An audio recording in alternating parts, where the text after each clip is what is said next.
Rochelle, pretty low. If you're sending a low-level trade delegation, it means you've either got low expectations or so much legwork that the senior leaders simply can't wade through all of that. More on that in just a moment. If this has been a torrid summer for weather around the world, then consider the global trade landscape where the US is fighting battles on multiple fronts. But there's some hope now, at least, that it can resolve arguably the most damaging conflict. This was the last time Washington and Beijing tried to settle their trade differences with official talks. This delegation, led by the US Treasury and Commerce Secretaries, as well as the US Trade Representative, visiting Beijing in early May. 2 months later, US President Donald Trump fired the first shot in a trade war with America's most important partner.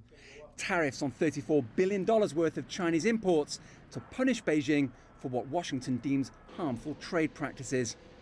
China denies this and responded with duties on the same amount of US goods, with the two poised to hit each other even harder. Now, a potential breakthrough. A Chinese delegation will visit Washington, D.C. later this month for low-level talks with the Treasury Department, though Beijing is clearly wary. The two sides reached an important consensus on May 19th and released a joint statement, but the U.S. betrayed the agreement on May 29th. In early June, the two countries reached an agreement about specific cooperation in energy and agriculture, but the U.S. betrayed again on June 15th. The U.S. ignited the trade war on July 6th and escalated it on July 11th. Trump is expected to impose duties on another $16 billion of Chinese imports on August the 23rd, with China poised to retaliate in kind. And for now, he appears to be keeping up the pressure. China isn't really happy with what I'm doing on trade, but we have no other choice as a country. We had to do something about that. They understand that. In fact, I think they're in a state of shock that they've been able to get away with it for so long, so many decades. But at least these two trade partners who depend on each other are prepared to talk to each other again. Owen, Fairclough, CGTN.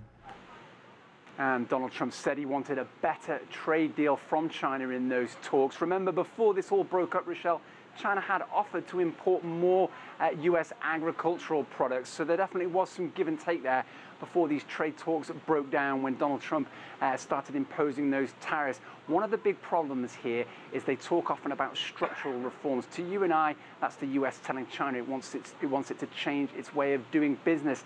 And that means stopping alleged forced technology transfers, stopping US trade partners from being forced to hand over their trade secrets. And as we said a moment ago, these are low-level talks, which suggests that maybe the most sensitive issues still haven't been resolved, and there's a long way to go before the senior leaders of these two countries are willing to make some concessions. Rochelle.